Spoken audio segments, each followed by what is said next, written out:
Janvier 1940. Tôt le matin, un faible soleil hivernal se suspend au-dessus de la campagne irlandaise, pâle et lointain, à peine capable de dissiper le givre sur les champs. Les routes sont silencieuses. Pas de convoi, pas de colonne d'hommes, aucun bruit de moteur. L'Irlande reste immobile tandis que l'Europe brûle point dans une maison modeste non loin de Dublin. Un homme se réveille dans un silence plus lourd que le fracas de l'artillerie. Il a marché dans la poussière espagnole sous un soleil impitoyable. Il a vu des villes s'effondrer sous les bombardements aériens. Il a observé l'idéologie transformer des hommes ordinaires en soldats prêts à mourir pour des drapeaux qui n'étaient pas les leurs. Pourtant, ici, sur cette île neutre au bord de l'Atlantique, aucune de ses connaissances ne semble compter point dehors, les cloches des églises résonnent faiblement dans l'air froid. À l'intérieur, les outils de guerre restent inutilisés. Cartes soigneusement pliées, carnets remplis d'observations apprises à la dure sur le terrain étranger. Il sait ce qui attend l'Europe. Il en a déjà vu les premiers signes. Mais le pays qui l'entoure ne l'écoute pas. Il ne se prépare pas. Il attend point ce moment est important, car l'histoire ne se façonne pas seulement par les batailles menées, mais aussi par l'expérience ignorée. Et alors que la nouvelle guerre commence à se dessiner au-delà des rivages irlandais, les leçons ramenées par ce général oublié glissent déjà dans le silence point le monde auquel il est revenu se méfier de la guerre et porter un regard suspicieux sur ceux qui avaient combattu à l'étranger. L'Irlande, à la fin des années 1930, restait un État jeune, façonné par la Révolution, la guerre civile et une indépendance durement acquise mais fragile.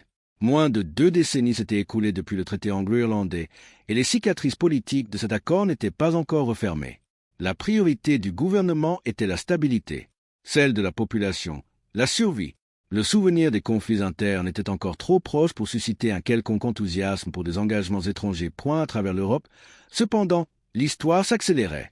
La Grande Guerre s'était achevée à peine 20 ans plus tôt, et sa promesse des « ultimes guerres » avait déjà échoué. En 1933, Adolf Hitler devenait chancelier de l'Allemagne. En 1935, l'Italie envahissait l'Éthiopie. En 1936, l'Espagne sombrerait dans une guerre civile, attirant volontaires, armes et idéologies de tout le continent. Pour ceux qui prêtaient attention, l'Espagne n'était pas un conflit isolé. C'était un terrain d'expérimentation, point l'Irlande restait officiellement à l'écart. L'État n'avait ni l'appétit ni la cohésion politique pour s'impliquer. Mais certains individus, eux, le faisaient. Des centaines d'Irlandais franchirent les frontières et les mers pour combattre en Espagne des 2 côtés du conflit. Certains rejoignirent les brigades internationales pour défendre la République espagnole. D'autres, motivés par la religion ou l'anticommunisme, s'alignèrent avec les forces nationalistes. Ce qui les unissait, c'était l'expérience. L'Espagne offrait ce qu'aucune académie militaire irlandaise ne pouvait fournir. L'expérience directe de la guerre moderne point et la guerre civile espagnole différaient des conflits connus en Irlande. Elle ne se jouait pas seulement avec des fusils derrière des murs de pierre. Elle était façonnée par l'aviation, les véhicules blindés, la coordination de l'artillerie et la discipline idéologique. Des villes comme Madrid, Guernica ou Barcelone devinrent les symboles d'une nouvelle forme de guerre. Bombardements aériens, civils pris pour cible, morale comme objectif stratégique. Les forces allemandes et italiennes utilisèrent l'Espagne pour affiner des tactiques qui seraient bientôt déployées à travers l'Europe. L'Union soviétique y testait ses propres doctrines en retour. L'Espagne était une répétition, et beaucoup de ceux qui combattirent le comprirent ainsi. Lorsque la guerre se termina en 1939 par la victoire de Franco, l'Europe se tenait au bord du précipice. 6 mois plus tard, la Pologne était envahie. La Grande-Bretagne et la France déclarèrent la guerre à l'Allemagne. En janvier 1940, le conflit avait pris une dimension globale, même si sa violence totale n'avait pas encore atteint son apogée point l'Irlande, sous la direction d'Héamon de Valera, choisit la neutralité. La décision reposait sur la souveraineté, le pragmatisme et la peur. L'État manquait de ressources pour se défendre pleinement. Prendre parti aurait risqué la division interne et la domination étrangère. Mais la neutralité avait ses conséquences. Elle réduisait l'espace dans lequel l'armée, l'expérience pouvait se traduire en politique. Les vétérans de guerres étrangères étaient souvent considérés comme politiquement gênants ou idéologiquement suspects. L'expérience acquise en dehors des forces de l'État ne s'intégrait pas facilement dans ces structures de commandement. La guerre moderne, apprise à l'étranger, entrait en conflit avec une doctrine défensive basée sur la défense du territoire, la surveillance côtière et l'évitement de toute provocation. Pour l'homme revenu d'Espagne, ce décalage fut immédiat. Il avait vu ce que la puissance aérienne pouvait infliger à des villes non préparées. Il avait observé comment la vitesse et la coordination submergeaient les défenses statiques. Il comprenait que la prochaine guerre ne respecterait pas les frontières tracées par la seule neutralité. Mais l'appareil militaire irlandais était petit, sous-financé et conservateur par nécessité. Sa hiérarchie privilégiait la sécurité intérieure et l'indépendance symbolique plutôt que la transformation. Les archives de l'époque reflètent cette prudence. Les budgets de défense restaient limités. Le matériel était obsolète. L'entraînement mettait l'accent sur la discipline et la défense locale plutôt que sur la guerre de manœuvre. Les évaluations du renseignement reconnaissaient le danger d'une invasion, mais n'envisageaient pas de réforme radicale. L'État croyait que le temps et la géographie offriraient une protection. L'expérience suggérait le contraire. Alors que l'Europe se mobilisait, l'Irlande restait immobile, non par ignorance, mais par calcul. Et dans ce calcul, le savoir ramené d'Espagne dur, coûteux et rare, ne trouvait pas de place claire ou s'ancrer. L'écart entre ce qui avait été appris sur les champs de bataille étrangers et ce qui pouvait être appliqué à domicile s'élargissait chaque mois, préparant le terrain pour un examen plus approfondi de la manière et des raisons pour lesquelles ces leçons avaient été mises de côté. À la fin des années 1930, la distance entre les instincts politiques irlandais et les réalités de la guerre moderne n'était plus théorique. Les rapports des observateurs militaires à travers l'Europe n'étaient plus spéculatifs. Ils étaient concrets, urgents et de plus en plus uniformes dans leurs conclusions. La vitesse importait. La supériorité aérienne importait. L'engagement idéologique façonnait le moral autant que la logistique influençait les résultats. Ce n'étaient pas des abstractions. C'étaient des leçons inscrites dans les ruines des villes espagnoles et dans les listes de victimes des volontaires étrangers. La guerre civile espagnole avait fait disparaître les dernières illusions sur la manière dont les guerres futures seraient menées. Pour la première fois, la puissance aérienne coordonnée était utilisée systématiquement contre des populations civiles. La destruction de Guernica en avril 1937 n'était pas une anomalie, c'était une démonstration. Les bombardiers opérant en soutien aux forces terrestres brisaient l'infrastructure, les communications et la confiance publique d'un seul coup.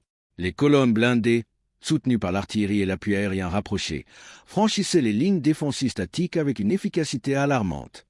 Les commandants qui s'adaptaient survivaient. Ceux qui s'accrochaient aux anciens modèles ne survivaient pas. Les vétérans irlandais d'Espagne revenaient avec cette compréhension. Ils avaient observé les pilotes de la Légion Condor allemande affiner des techniques de bombardement qui dévasteraient plus tard Varsovie, Rotterdam et Londres. Ils avaient vu les blindés italiens lutter, s'adapter et s'améliorer dans les conditions du champ de bataille. Ils avaient constaté comment la discipline idéologique, qu'elle fût fasciste ou communiste, unissait les unités sous pression de manière plus efficace que la fidélité traditionnelle au régiment. Parfois, elle ne pouvait pas. Par-dessus tout, ils avaient appris que la guerre était devenue plus rapide, plus bruyante et moins tolérante au délai. Pourtant, en Irlande, ces observations se heurtaient à une culture politique façonnée par les traumatismes récents. Le souvenir de la violence de la guerre civile au début des années 1920 avait instillé une profonde aversion pour la militarisation. Toute proposition suggérant l'expansion de l'armée, la modernisation de sa doctrine ou un alignement trop étroit avec des puissances étrangères risquait de rouvrir de vieilles blessures. La neutralité n'était pas seulement une posture de politique étrangère. C'était un contrat social destiné à préserver la paix intérieure. Les mémorandums d'archives de l'époque révèlent cette tension. Les planificateurs militaires reconnaissaient la possibilité d'une invasion, que ce soit par l'Allemagne ou par la Grande-Bretagne, selon le cours de la guerre. Les défenses côtières furent renforcées. Des postes d'observation furent établis. Mais l'idée de restructurer l'armée autour de formations mobiles ou d'investir massivement dans la défense aérienne restait largement théorique. Les ressources étaient rares, la volonté politique prudente, et l'expérience étrangère, notamment issue de conflits idéologiquement chargés comme l'Espagne, portait des connotations inconfortables. Pour les vétérans espagnols, cette marginalisation était à la fois personnelle et institutionnelle. Ils n'étaient pas célébrés comme des pionniers de la guerre moderne. Beaucoup étaient perçus sous le prisme de la suspicion, trop radicaux, trop étrangers, trop politiquement complexes. Leur guerre n'avait pas été la guerre de l'Irlande. Leurs leçons ne s'intégraient pas facilement dans le récit national de souveraineté et de retenue. Le contraste entre attente et réalité s'accentua à mesure que la Seconde Guerre mondiale se déployait. À travers l'Europe, les armées qui avaient assimilé les leçons de l'Espagne agissaient avec un effet dévastateur. Le Blitzkrieg ne fut pas inventé du jour au lendemain. Il résulta d'années d'expérimentation. Coordination air-sol, concentration rapide des forces, choc psychologique. Ces techniques, affinées en Espagne, se déchaînaient en Pologne, en France et dans les Pays-Bas. Les avertissements parvenus en Irlande n'étaient plus hypothétiques. Ils se confirmaient en temps réel. Et pourtant, la position de l'Irlande restait inchangée. La neutralité perdurait. La modernisation progressait lentement, limitée par le budget, la politique et la géographie. L'expérience espagnole devint une note de bas de page plutôt qu'un fondement. L'homme qui avait vu l'avenir avant son arrivée se retrouvait à vivre dans un pays déterminé à ne pas trop regarder loin devant. Cet écart entre le savoir acquis et le savoir appliqué allait définir son héritage, non par confrontation dramatique ou débat public, mais par omission silencieuse.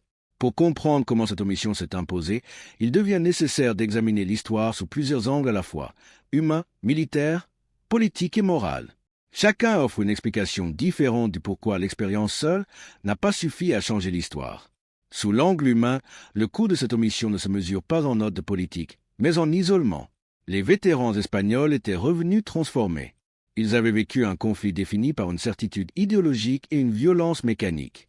En Espagne, l'allégeance était absolue et les conséquences immédiates. La survie dépendait de l'adaptation, de l'initiative et de l'acceptation que la guerre moderne laissait peu de place à l'hésitation. Revenir en Irlande signifiait réintégrer une société qui valorisait la prudence, la continuité et la retenue. Le contraste était saisissant. Les compétences acquises sous le feu ne trouvaient aucun débouché. Les avertissements fondés sur l'expérience vécue étaient doucement mis de côté. Sur le plan psychologique, cela créait un fossé de plus en plus large. Le vétéran comprenait la guerre non pas comme une possibilité abstraite, mais comme un système déjà en marche. Il avait vu combien vite la vie civile pouvait être effacée, comment l'infrastructure s'effondrait avant même que le moral ne cède, comment la neutralité, en elle-même, n'offrait aucune protection contre les bombardiers ou les colonnes blindées. Pourtant, parmi les civils comme parmi les responsables, l'idée dominante était que l'isolement géographique de l'Irlande et sa posture politique tiendraient le conflit à distance. Ce qu'ils savaient était en contradiction avec ce que le pays avait besoin de croire. Du point de vue militaire, le décalage était structurel. L'armée irlandaise avait été façonnée par les exigences de sécurité intérieure plutôt que par les menaces externes. Sa doctrine mettait l'accent sur le contrôle, la présence et la dissuasion, non sur la guerre de manœuvre ou la coordination à grande échelle. Les manuels d'entraînement reflétaient encore des leçons tirées des conflits de guérilla et de la contre-insurrection, et non des champs de bataille mécanisés. Le vétéran espagnol avait opéré dans un environnement où flexibilité du commandement, redéploiement rapide et coopération interarmes étaient essentiels. En Irlande, la hiérarchie et les ressources limitées freinaient l'expérimentation. Techniquement, l'écart était encore plus prononcé. L'Espagne avait montré que la puissance aérienne pouvait dominer le champ de bataille avant même que l'infanterie n'entre en action. Défense antiaérienne, système d'alerte précoce et interception de chasseurs n'étaient plus des luxes. C'étaient des nécessités. L'Irlande ne possédait rien de tout cela à une échelle significative. Les propositions d'expansion de la défense aérienne se heurtaient à la réalité budgétaire et à l'hésitation politique. L'État peinait à maintenir ce qu'il avait, sans parler de se transformer en force de combat moderne. La dynamique du leadership compliquait encore la situation. Les officiers supérieurs étaient souvent issus de conflits antérieurs, façonnés par d'autres hypothèses pointant leur autorité reposait sur la stabilité et la loyauté, non sur l'innovation. Intégrer des vétérans étrangers aux parcours atypiques risquait de déséquilibrer ce fragile équilibre. Même lorsque des officiers individuels reconnaissaient la pertinence des leçons de l'Espagne, l'inertie institutionnelle retardait leur adoption. Le changement, s'il survenait, se faisait avec prudence. Du point de vue de l'ennemi, l'Espagne avait déjà clarifié ses intentions.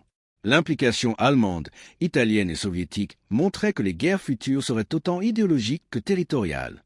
Les civils ne seraient pas épargnés. Les États neutres seraient pressurisés, infiltrés, si nécessaire, violés. Le vétéran espagnol comprenait cela implicitement. Il avait vu des puissances étrangères tester armes et tactiques sans retenue. L'idée que l'Irlande puisse rester intacte face à de telles forces paraissait de plus en plus fragile. Sur le plan moral, l'expérience soulevait des questions inconfortables. Combattre en Espagne avait été présenté comme une défense de la démocratie, de la foi ou d'une idéologie, selon l'alignement choisi. Revenir au pays signifiait se confronter à une société incapable de définir la guerre à venir en ces termes. La neutralité de l'Irlande rejetait l'alignement moral au profit de la survie.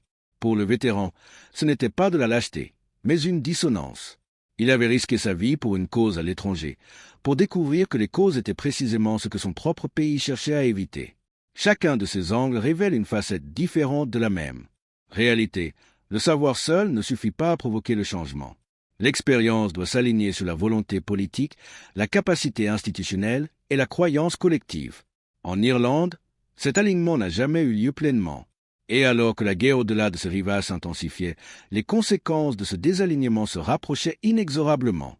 Un autre angle réside dans le facteur temps. L'histoire est souvent moins indulgente envers ceux qui arrivent tôt qu'envers ceux qui arrivent tard.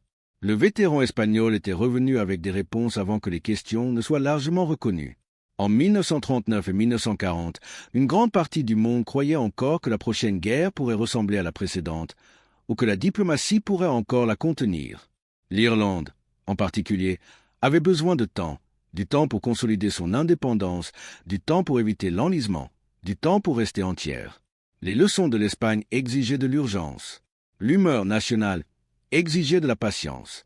Les deux étaient incompatibles. Politiquement, la présence des vétérans espagnols créait de l'inconfort. La guerre qu'ils avaient menée était indissociable de l'idéologie. Qu'ils se soient alignés avec les forces républicaines ou nationalistes, l'Espagne avait polarisé l'Europe. En Irlande, où la légitimité politique restait fragile, importer des divisions idéologiques comportait des risques évidents. Un vétéran dont l'autorité reposait sur un conflit étranger pouvait facilement être perçu comme une influence déstabilisatrice. Dans ce contexte, le silence était plus sûr que la reconnaissance. Il y avait aussi la question de l'échelle.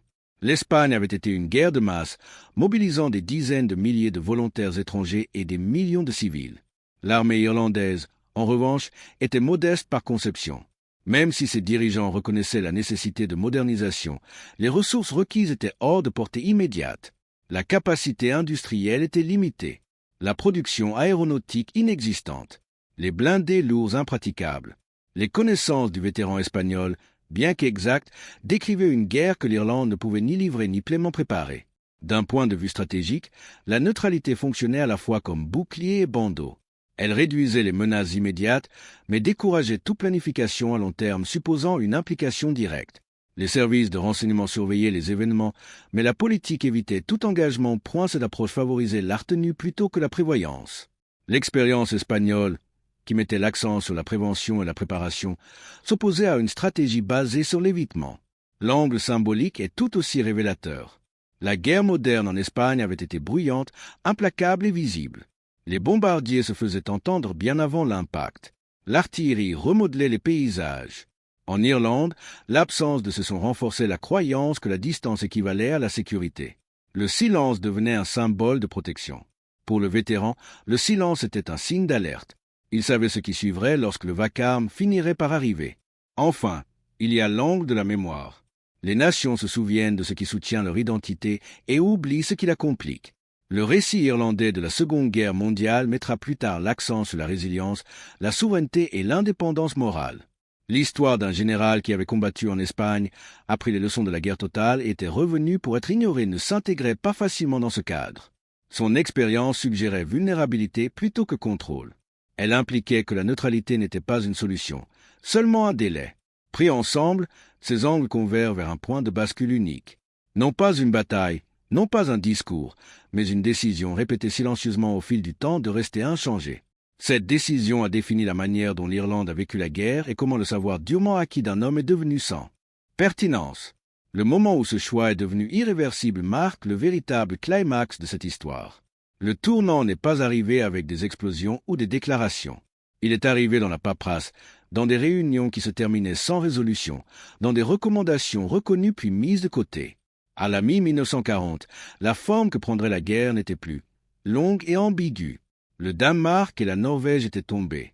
La France s'effondrait à une vitesse stupéfiante. La British Expeditionary Force s'évadait à Dunkerque. Les tactiques testées en Espagne réécrivaient désormais la carte de l'Europe. Pour le vétéran espagnol, c'était le moment où la théorie s'arrêtait. Ce qu'il avait observé des années plus tôt n'était plus un avertissement sur ce qui pourrait arriver. C'était la preuve de ce qui était déjà arrivé. La puissance aérienne avait brisé les défenses françaises, non par usure, mais par choc. Les divisions blindées se déplaçaient plus vite que les cycles de décision. La planification statique échouait sous la pression. Chaque leçon que l'Espagne avait enseignée se révélait désormais à l'échelle continentale. Au sein des cercles militaires irlandais, l'inquiétude s'aiguisa. Les évaluations internes reconnaissaient que l'île ne pouvait pas repousser une invasion moderne déterminée. À Londres, les plans britanniques de contingence pour occuper les ports irlandais étaient discutés en silence. Le renseignement allemand étudiait la valeur stratégique de l'Irlande comme possible flanc contre la Grande-Bretagne.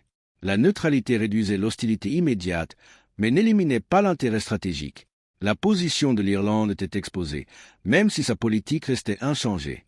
C'était précisément la fenêtre où l'expérience aurait pu avoir le plus d'importance. Le vétéran espagnol ne proposait ni agressivité ni alignement. Sa perspective était plus restreinte et urgente. Préparation, précaution contre les raids aériens, mobilité, système d'alerte précoce, acceptation que la guerre, si elle venait, ne ressemblerait pas au conflit passé de l'Irlande. Ces exigences n'étaient pas radicales en 1940. Ailleurs, dans des conditions bien pires, elles étaient déjà mises en œuvre. Mais la réalité institutionnelle intervint point et la législation sur les pouvoirs d'urgence élargit l'autorité de l'État, mais les ressources se concentraient surtout sur le contrôle interne et la défense civile plutôt que sur la transformation militaire. Les systèmes de surveillance côtière reposaient sur l'observation et le signalement, non sur l'interception. L'armée augmenta en effectifs, mais pas en doctrine. La formation s'intensifia, mais dans les cadres existants. La forme de la force évolua lentement, avec prudence, limitée par la peur de provoquer le conflit même qu'elle cherchait à éviter. Politiquement, la neutralité se durcit en principe. Le gouvernement de Valra estimait que tout signe visible de militarisation moderne risquait de signaler un alignement. Le silence et la retenue devinrent des outils stratégiques. Le savoir du vétéran espagnol, bien qu'exact, portait des implications dépassant la simple défense. Se préparer pleinement à la guerre moderne revenait à en reconnaître l'inévitabilité. Et cette reconnaissance menaçait le fondement psychologique même de la neutralité. À la fin de 1940, la bataille d'Angleterre confirma la leçon centrale déjà enseignée par l'Espagne. La puissance aérienne décide de la survie. Radar, coordination des chasseurs et réaction rapide étaient la différence entre invasion et résistance. L'Irlande ne possédait aucun de ces systèmes à grande échelle. Et pourtant, la fenêtre pour un changement radical était fermée. La survie de la Grande-Bretagne stabilisait indirectement la position de l'Irlande. La menace immédiate reculait juste assez pour valider la prudence. Pour le vétéran, ce fut le moment irréversible. L'avenir qu'il avait vu arriva sans lui. Son expérience restait exacte, mais n'était plus exploitable. La guerre avançait. L'histoire aussi, laissant derrière elle l'espace étroit où le savoir durement acquis d'un homme aurait pu modifier la préparation. D'une nation. Alors que 1941 s'installait, la guerre prenait un rythme brutal qui confirmait chaque avertissement espagnol, tout en scellant le sort de ces avertissements à domicile. L'Allemagne se tournait vers l'Est. L'Union soviétique subissait la pleine force de l'anéantissement mécanisé. Des armées entières disparaissaient en quelques semaines, point les villes étaient effacées depuis les airs. L'ampleur était sans précédent, mais les méthodes étaient familières. Pour ceux qui avaient combattu en Espagne, rien de tout cela n'était surprenant. En Irlande, cependant, le passage du danger immédiat renforçait la logique de la retenue. La Grande-Bretagne résistait. L'effondrement redouté ne venait pas. Les plans d'invasion allemands visant les approches occidentales restaient théoriques.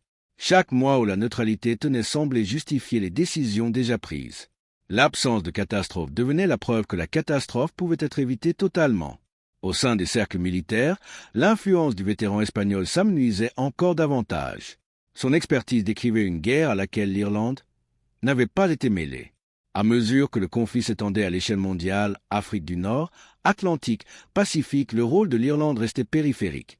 Les préparatifs défensifs se concentraient sur l'endurance plutôt que sur la transformation. L'armée grandissait en nombre, mais pas en profondeur. Les mesures de défense civile s'amélioraient, mais elles restaient réactives, non stratégiques. L'État se préparait à absorber le choc, non à l'empêcher. Il n'y eut jamais de rejet formel, ni de mise à l'écart officiel. La pertinence s'évanouissait simplement par le retard. Les comités se dissolvaient. Les priorités changeaient. L'administration en temps de guerre exigeait conformité plus qu'innovation. L'expérience, qui ne pouvait être immédiatement appliquée, était discrètement mise de côté. Le vétéran espagnol ne disparaissait pas, mais il n'influençait plus les résultats. Son savoir existait en isolation, détaché de l'autorité, point l'ironie était frappante. L'Espagne avait démontré que la guerre moderne punissait l'hésitation. L'Irlande survécut précisément parce que d'autres avaient absorbé la violence en premier. La défense aérienne britannique, perfectionnée sous la pression, protégeait les approches atlantiques. La géographie et le timing faisaient ce que la doctrine ne pouvait pas accomplir. La neutralité réussit non parce que l'Irlande était prête à affronter la guerre moderne, mais parce qu'elle ne l'avait jamais affrontée directement. Au moment où les États-Unis entraient dans le conflit, l'abondance remplaçait la rareté comme facteur déterminant de la survie des Alliés. La production aéronautique s'envolait. La logistique éclipsait l'idéologie. La démocratie s'exprimait non seulement par des valeurs, mais par la capacité, la faculté de construire, de fournir et de soutenir à grande échelle. Les leçons de l'Espagne sur la vitesse et la coordination étaient désormais amplifiées par une puissance industrielle au-delà de tout ce que l'on avait imaginé dans les années 1930. Pour le vétéran espagnol, cette transformation soulignait la finalité de sa marginalisation. La guerre qu'il avait étudiée évoluait à nouveau, désormais façonnée par une supériorité matérielle écrasante. Le moment étroit où son expérience aurait pu combler les faiblesses défensives de l'Irlande était passé. Il ne restait que la mémoire exacte, coûteuse et inutilisée. Lorsque la guerre prit fin en 1945, l'Irlande émergea intacte, sa neutralité préservée, ses vies épargnées. L'histoire jugea le résultat avec indulgence. Mais l'histoire rend rarement compte de ce qui ne s'est pas produit ou du savoir qui est resté inutilisé parce que les circonstances l'avaient rendu superflu. Le véritable point de bascule n'était pas une bataille perdue ou gagnée, mais un choix validé autant par la chance que par le jugement. Ce choix allait façonner la manière dont l'après-guerre serait compris et comment le rôle d'un homme s'effacerait silencieusement dans les marges de la mémoire nationale. Le lendemain immédiat de la guerre fut un paradoxe pour l'Irlande. Le pays avait survécu indemne, et pourtant cette survie avait un coût, mesuré non pas en vie ou en ville détruite, mais en occasion manquée. Les archives, rapports et témoignages personnels révèlent un schéma. Les leçons de la guerre mécanisée moderne, apprises laborieusement en Espagne, étaient cataloguées mais non mises en œuvre. Les observations du vétéran espagnol sur des déplacements rapides de troupes, de la coordination air-sol et de l'importance de la logistique préventive restaient des notes de bas de page dans les mémorandums officiels. La société civile, elle aussi, mesurait le coût différemment. Les journaux irlandais relataient le rationnement en Grande-Bretagne et la dévastation ailleurs, présentant la neutralité comme un signe de prévoyance. Les politiciens célébraient la souveraineté. Les écoles enseignaient une version aseptisée de la guerre, privilégiant la distance morale plutôt que l'engagement pratique. Le public entendait rarement parler des hommes revenus des champs de bataille étrangers, porteurs d'un savoir direct sur ce que le conflit moderne exigeait. Pour la plupart, la guerre restait un événement lointain, observé dans les journaux et à la radio, plutôt que dans les tranchées ou les rues dévastées.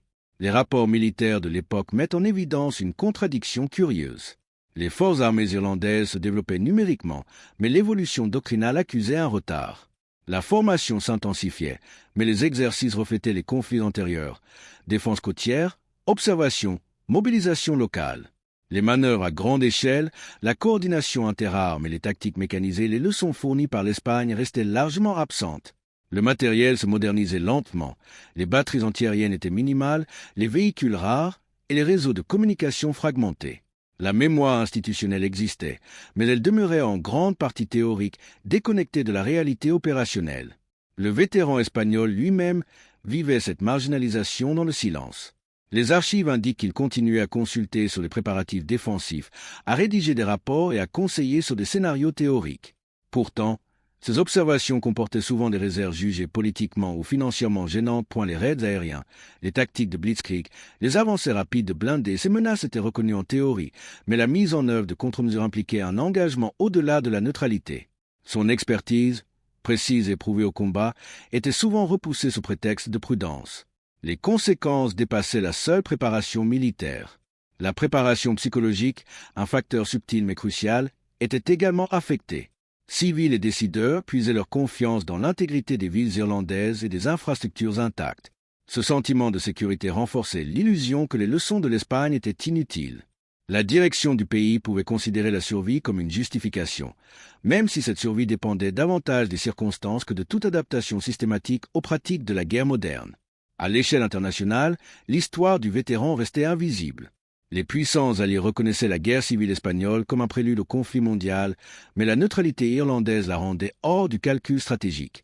Le renseignement allemand cataloguait l'Irlande, mais les plans d'invasion ne se matérialisaient jamais, principalement en raison de la résilience britannique et du tampon géographique de l'Atlantique. La prévoyance du vétéran espagnol restait théoriquement exacte, mais opérationnellement inutile, un avertissement sans auditoire. Pourtant, l'après-guerre contenait aussi de subtils échos de transformation. Des vétérans comme lui influençaient de petites poches doctrinales, formatrices, façonnant discrètement le savoir des officiers subalternes qui serviraient plus tard dans les forces en temps de paix. Les principes de mobilité, de coordination et de compréhension idéologique se transmettaient par des canaux indirects. Dans ces couloirs silencieux de la mémoire militaire, les leçons de l'Espagne n'étaient jamais complètement perdues. Elles étaient simplement retardées. L'expérience de l'Irlande illustre l'interaction complexe entre préparation, opportunité et fortune. Survivre ne valide pas nécessairement la prévoyance, et la neutralité n'absout pas une nation des leçons des conflits lointains. L'influence non réalisée du vétéran espagnol souligne comment le timing, la politique et l'inertie institutionnelle peuvent déterminer si le savoir change l'histoire ou reste une histoire de ce qui aurait pu être. À mesure que la guerre s'achevait en 1945, la place du vétéran espagnol dans l'histoire devenait de plus en plus obscure.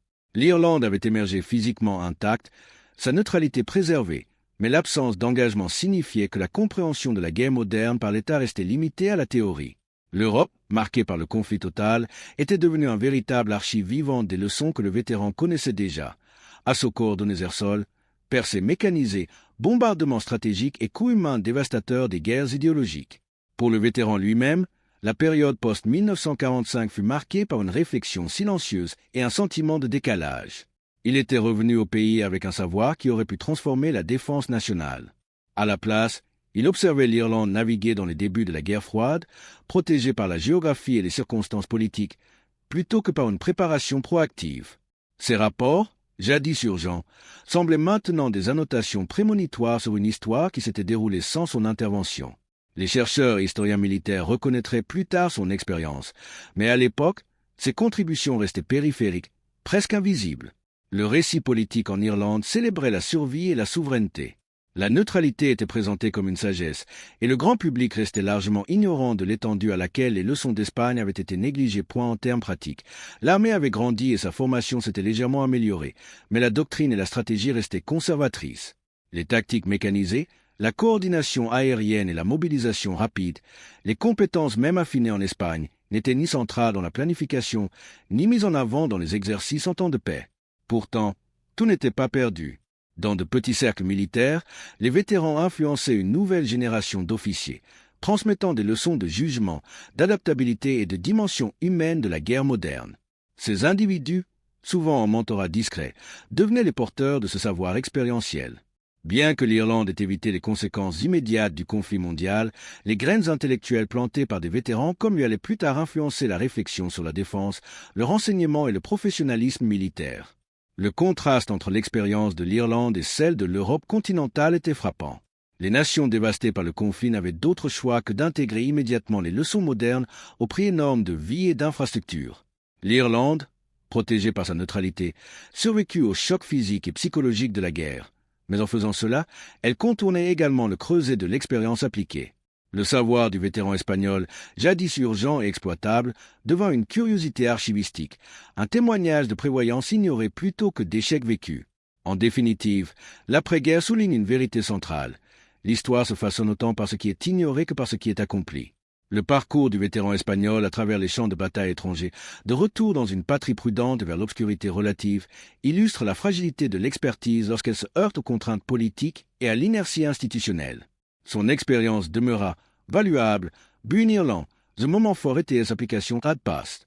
The story of Ireland is forgotten generalis, above all, a méditation on timing, perception, and the weight of unseen knowledge. Et carrier leçons wrought in fire and blood, truth about speed, coordination, and human endurance that most of his countrymen would never confront. Yet those truths, precise and battle-tested, arrived before the nation was ready to listen. Neutrality, prudence, and circumstances combined to rend these experiences almost irrelevant, even it remained entirely valid. There is a key symbolism in what a carrier home. Maps enquête with tactical maneuver, not on the movement of tank, and report on aerial bombardment could be read instrument of destruction. Yet in the context of Ireland, they become instrument of restraint, a reminder of what might have been prevented, had foresight been paired with action. They are also a testament to the fragility of preparedness. Knowledge alone does not shield a nation. It must intersect with will, resource, and timing. In reflection, history transcends the particular of Irish neutrality or Spanish battlefield. It become a meditation on freedom itself, the freedom to act, the freedom to prepare, and the freedom lost when experience is ignored. The abundance of knowledge, like the abundance of democratic ideal, is useless if it is not applied. The discipline, courage, and foresight that defined one man's journey abroad ignite the star contrast with the inertia of an untested state. History, in this sense, is a much a record of opportunities says that it is of opportunities missed. And yet, there is a subtle redemption in memory.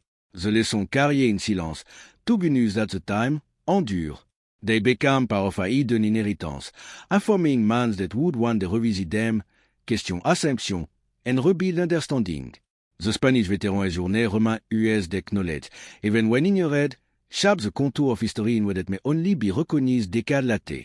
In the end, Ireland West fields, ETS scarred tones, and ETS preserved sovereignty are not merely evidence of fortune. They are a landscape over which one man foresight on past, leaving traces that whisper of what modern warfare demands, what preparation requires, and what freedom truly means. The maps, the note, the silent memory, these are the symbols of a potential nearly realized, a vigilance almost enacted, and a reminder that history is never only what happened, but also what is possible.